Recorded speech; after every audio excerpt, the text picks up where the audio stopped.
a lot of things I could suggest to the buyers is that they need, as part of due diligence, to look at all the contracts and see, are there any items there that could cause a problem? Does anybody have a right of first refusal on a business?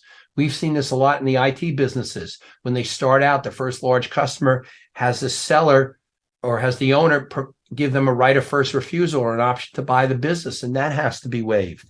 Also, I encourage a business, if they're getting ready for sale, to start generating audited financial statements as opposed to reviews or compilations, because it's an additional cost, which could be substantial. But I've never had somebody who sold a business who said I was a mistake to get audited financial statements, because that they make that money back many times over when they sell the business. Also, from a buyer's point of view, they want financial statements, but to the extent that you can't have them, keep in mind that a lot of private equity funds will only buy a business if they have audited financial statements.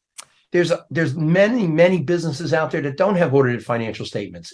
And that creates a great opportunity for someone buying a business in the lower end of the market, in that you have a whole group of buyers that are not looking at them, and you could look at them. And so long as you're comfortable with the projections for the cash flow, the revenues, the expenses, the income, the outflows and the inflows, you could buy a business that many other people won't even look at.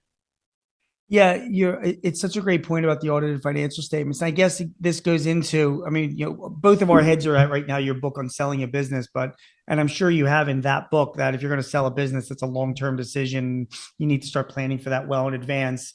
And one of those things is making sure that you've got audited financial statements for at least, I think, 3 years is what most people like to look at, but the longer the better. Reviewed financial statements are okay, but they're not the same as an audit. And a reviewed financial statement for you guys watching or listening is just where the accountant, is asking questions about fluctuations in a lot of the accounts and the financial statement amounts, but they're not going any further than relying on the representations that are made by management. Whereas an audit, it's a trust but verify thing. So they'll make their representations, but the auditors then go deeper into it and look at the documentation, and that's what you want.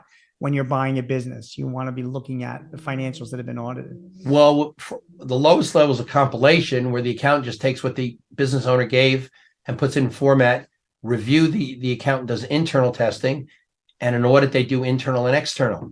Yep. But let's assume you're looking at a business and they don't have the quality of financial statements that you want. Get the tax returns. Okay. They're going to help you more than anything, because many businesses prepare their tax returns to minimize their income and base your decisions on the tax return. And that may be a way of short-circuiting this.